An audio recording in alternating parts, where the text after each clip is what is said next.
Alright, come on in, hit the like button, plus subscribe if you're already. If you're new here, welcome to the channel, but most importantly, welcome to the Viking family. So this is my personal opinion / review for whatever number this film is. It's a 2024 MonsterVerse film called Godzilla / Kong New Empire. And again, I don't know which one at this point. I know it's the newest one. That's what I'm saying. I'm saying, like, was it like the 5th or 6th or something? I don't know.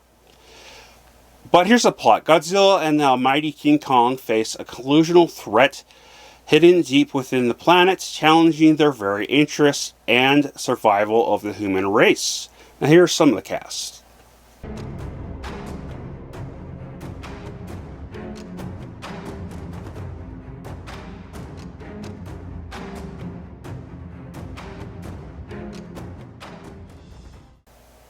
This was a super fun film that, to be honest, I'm a bit torn on. The comedy, for the most part, blended into the story nicely outside of the podcast conspiracy guy from the Godzilla film that had the Mega Godzilla, I think it was. He was a robot. Now, unfortunately, I didn't like him then, and I don't like him now. He's just way too corny, out of the way for me.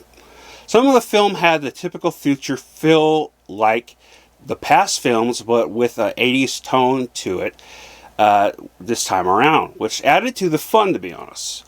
However, there was a little cheesy spot with the guy coming down the crane, but whatever. However, there was so much CGI that made it feel like half the film was computer-generated animation film, and the other half was just like a standard Godzilla / Kong film, on top of the fact that the CGI could have been way better, in my opinion. Definitely, I think what it is it wasn't like horrible old kind of early 2000s CGI. What it was is that they overdid it. It was oversaturated, or not saturated, but they overdid it. It did take up to half of the movie to get to the introduction to the main villain.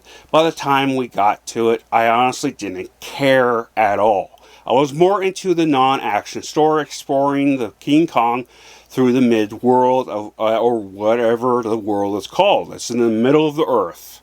If you've seen the last one, then you understand what it is. So I don't understand why you would be watching this review if you haven't seen the other ones, because technically, for normal people, this wouldn't be a spoiler.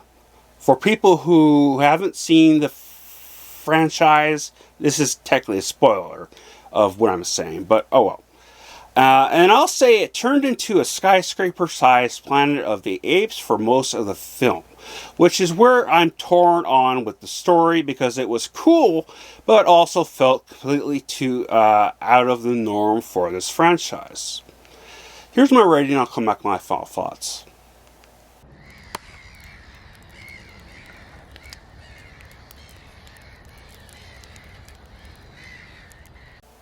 Now, there is a lot of this universe to expand on. However, I did like it that they do this, and I do enjoy it so far. I do feel like the quality of the stories is just kind of getting saturated, or saturated, and kind of this, as I would say, this is better story-wise than the last two. It's definitely kind of downgraded at the same time. But I do got a question for you guys.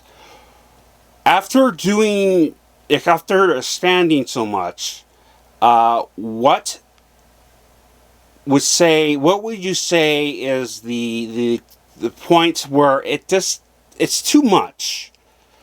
It's not there yet, but as of the last film and the first season that's connected to this for the Apple Plus series, I am starting to get a strong, uncomfortable feeling that this is going to be milked quite a bit. And it's going to turn out to be, unfortunately, like the MCU. Well, to be fair, the MCU we got like 3 to 4 to even 5 films per year for the past 20-some years. Or at least 15, I don't know, maybe 19. I don't know. I lost track with the MCU. But yeah, it's so we got so out of so much that it comes to a burnout with that. And my problem with Hollywood, as we know, is they like to milk as much as something that is considered successful, but then it turns out it's run past its welcoming. So I don't know. Let me know your thoughts on that down below. If you even understood what I said. I just worry about it because it's a fun franchise, but it's starting again to trickle out into a little bit too expanded. But I did like where they went with this, and I'm so far I'm okay with what they're doing, but it's a teetering on the questionable side of if they can come up with something. I don't know. I'm just spitting out thoughts here. But anyways, let me know your thoughts down below on that, and also just the film in general. I mean, this one was it anything special like Godzilla or King Kong, Skull Island? No. I think this one was just more of a fun, super fun film just for the family type of film. You know, nothing special, nothing award-winning. Definitely the CGI could have been better, and it wasn't as impressive as the first two Godzilla films and the King Kong Skull Island, especially with the Godzilla films with his fire going up and stuff, and you know, type of thing. And you know how cool that was? Yeah, I don't get that with this. But it was a good film. I recommend it. If you've seen the other ones, obviously. And if you're not going to go in with high expectations. But, yeah, so remember, I love you all. Please stay safe. Spread the love, most importantly. Skull.